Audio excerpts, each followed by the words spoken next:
Hello everyone, welcome to Arpita Sharma classes. I am Arpita Sharma, your educator, and we are starting with a very important series on our channel, that is complete coverage of current affairs of past 1 year.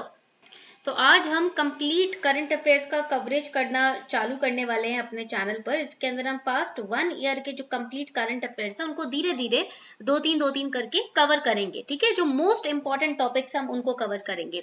The most important current affairs which can be asked in your prelims will be covered. Now see, the situation is not good outside, right? You have to stay inside and you have to stay protected. You have to take care of yourself and your family, and you have to take utmost precautions.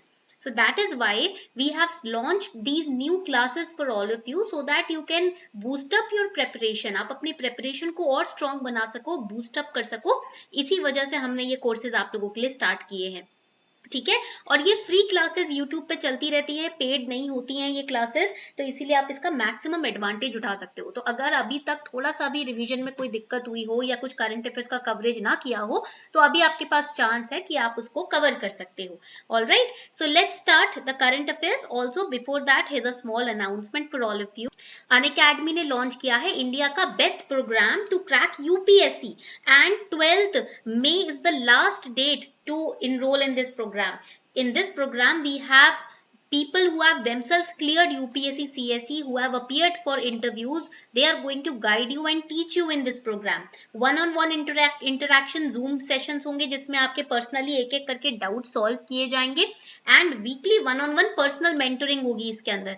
तो if you want to apply, because only limited seats are there and first come first serve basis पे ये होगा, 100 seats है आपके पास सिर्फ, तो इसीलिए अगर आप अप्लाई करना चाहते हो इस प्रोग्राम में तो फटाफट से आज अप्लाई कर लीजिए, because 12th May is the last date and this program is going to start from 26th May.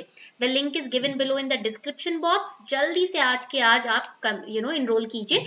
The form link is given below, and if they ask you for the code, you can give your code Arpita10. अगर आपसे code मांगते हैं तो आप code use कर सकते हो Arpita10, and we are providing 35% discount on your plus subscription.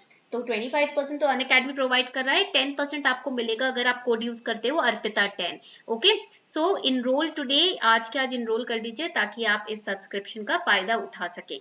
Okay, let's start with the course. जल्दी से कोर्स स्टार्ट करते हैं। सबसे पहले हम डिस्कस करेंगे article 131 of Indian constitution.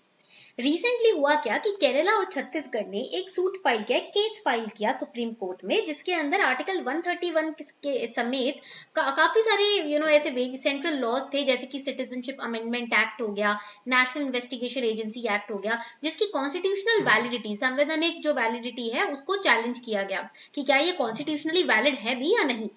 Recently, Kerala and Chhattisgarh, they were questioning, they were doubting the constitutional validity of various central laws under Article 131 of Indian Constitution. Now the question is, first of all, let us understand what is Article 131. ये article 131 है क्या? Article 131 जो है वो बात करता है supreme court के ओरिजिनल ज्यूरिसडिक्शन के बारे में। ठीक है, ओरिजिनल ज्यूरिसडिक्शन मतलब कहाँ सुप्रीम कोर्ट इंटरफेयर कर सकता है, कहाँ अपनी पावर का इस्तेमाल कर सकता है, where Supreme Court can interfere, can use its power, the original jurisdiction.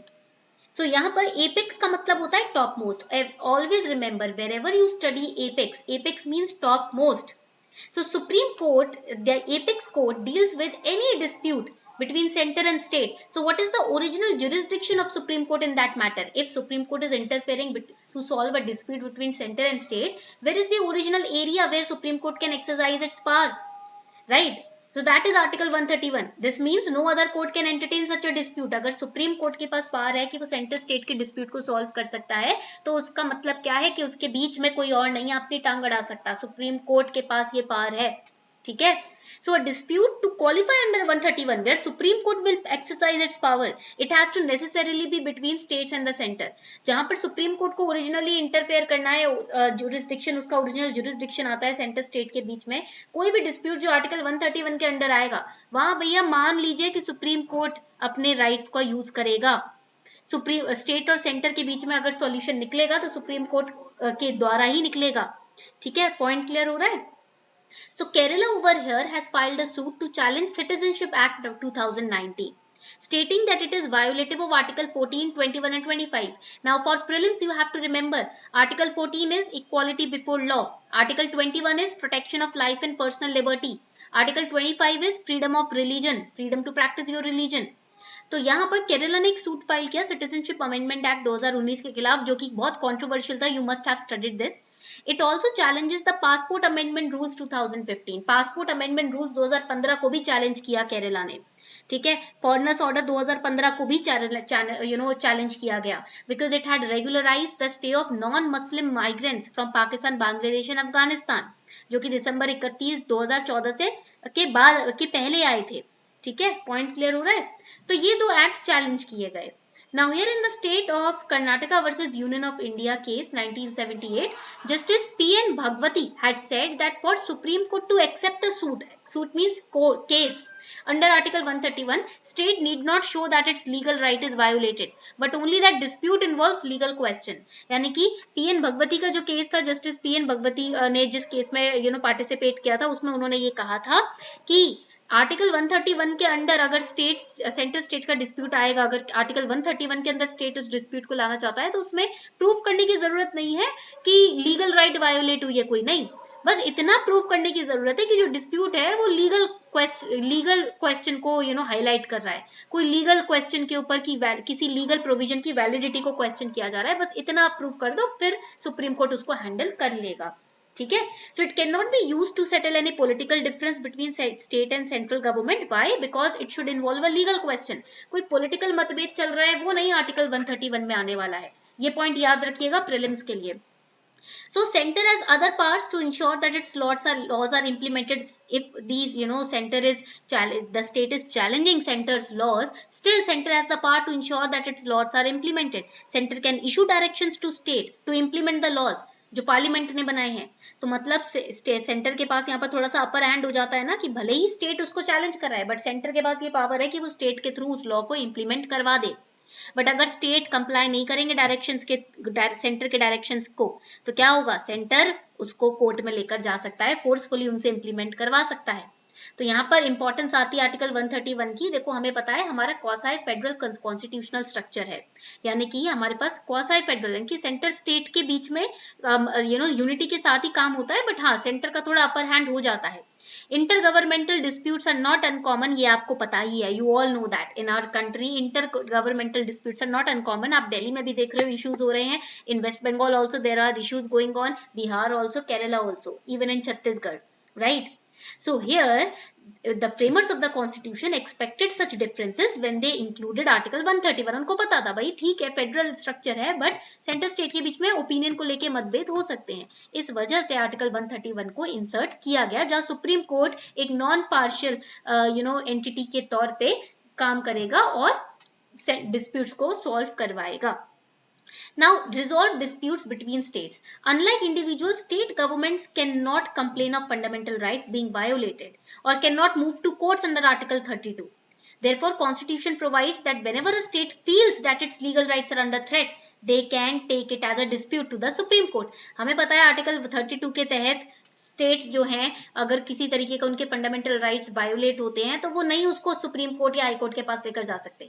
इस वजह से कॉन्स्टिट्यूशन ने आर्टिकल 131 को इंसर्ट करके इस कॉन्स्टिट्यूशन में ये एक प्रोविजन रखा गया कि ऐसे केस में अगर स्टेट को महसूस होता है उनके राइट्स को वायोलेट किया जा रहा है किसी स्तर पर, तो वो क्या कर सकते हैं, वो सुप्रीम कोर्ट के पास डिस्प्यूट की कैटेगरी में उस प्रॉब्लम को लेकर जा सकते हैं. पॉइंट क्लियर हो गया. So this was article 131. Now next important news topic is lumpy skin disease. Lumpy skin disease is a viral illness that causes prolonged morbidity in cattle and buffaloes. Cattle और buffaloes जो हैं उसमें ये lumpy skin disease पाई जाती है, एक viral illness है caused by pox virus lumpy skin disease virus that is known as LSDV. And Bihar government sounded an alert and issued an advisory about the likely spread of this disease. Bihar में एक alert जारी किया गया था last year जनवरी के month में, right, जनवरी के month में भी और इस महीने भी ये अलर्ट जारी किया गया है, अभी कुछ 3-4 दिन पहले की बात है. It appears as nodules of 2 to 5 centimeters as you can see on the skin of this cow, right, which is spread all over the body, particularly around the head, neck, limbs and other area and the genitals, and then they grow up into large and deep wounds. It spreads through mosquitoes, flies, ticks and also through saliva and contaminated water and food. ये prelims के लिए याद रखना जरूरी है. The affected countries are Africa. पहली बार Africa में ही ये डिस्कवर हुआ था 1929 में. Southeast Asia, Bangladesh and India also reported it in August 2019. There is no current treatment for the virus. Prevention is there by vaccination. Vaccination ही एक effective means of control है इस disease का in cattle and buffaloes. Coming on to the next important news, social stock exchanges. So social stock exchanges के बारे में क्या news आई है कि सेबी ने एक टेक्निकल ग्रुप ने सोशल स्टॉक एक्सचेंजेस के ऊपर एक रिपोर्ट सबमिट करी है. ठीक है, तो देख लेते हैं. सबसे पहले let us understand what is social stock exchange. Now, it's a novel concept in India and such a board is meant to serve private and non-profit sector providers by channeling greater capital to them. So as per the proposal, SSE, that is social stock exchange, can be housed within the existing stock exchange such as BSE or NSE. Okay, तो ये है क्या, मैं समझा देती हूँ आपको. Now when we talk about the social stock exchange, the idea of social stock exchange as a platform for listing social enterprise, voluntary and welfare organizations so that they can raise capital was planned in the union budget of 2019-20. तो 2019-20 का जो union budget था ना, उसमें ये idea सामने रखा गया था एक सोशल स्टॉक एक्सचेंज होना चाहिए जिसपे सारे welfare organization, voluntary organization, social enterprise funds raise कर सकती हैं प्लेटफॉर्म के थ्रू. और ये किसके अंडर काम करता है ये प्लेटफॉर्म? सेबी के अंडर. कौन इसको रेगुलेट करेगा? सेबी. अब सोशल एंटरप्राइज क्या होता है, अब आप ये पूछेंगे what is social enterprise. It can be defined as a non loss non dividend paying company created and designed to address a social problem. Okay, and this SSE ना it also exists in Singapore, UK, Canada. ठीक है, point clear हो गया यहाँ तक सभी को? All right. Now what were the key recommendations which were made in this report? Both for-profit and not-for-profit organizations should be allowed to use the SSE provided that they are able to demonstrate that social intent and impact.